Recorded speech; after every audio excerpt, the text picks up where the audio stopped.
Hi, I'm MMA's Delaney McKinley.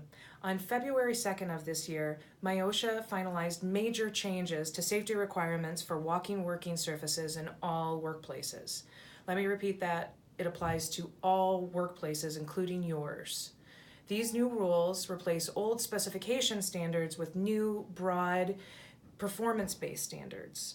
This gives employers more flexibility, and that's good news, but it also applies to more situations potentially. So, notable changes include 1. Training requirements and documentation standards for employees that must be conducted by qualified people as defined within the new rules, and that has to take place no later than June 4th of this year. 2. Considerable changes to requirements for fall protection, ladders, steps, and stairways. And 3. Regular and thorough processes for housekeeping, inspection, maintenance, and repair of walking working surfaces. Check out available resources on our website, mimfg.org, and plan to attend the Lansing Safety Conference or the UP Safety Conference for more information on how to get your workplace in compliance.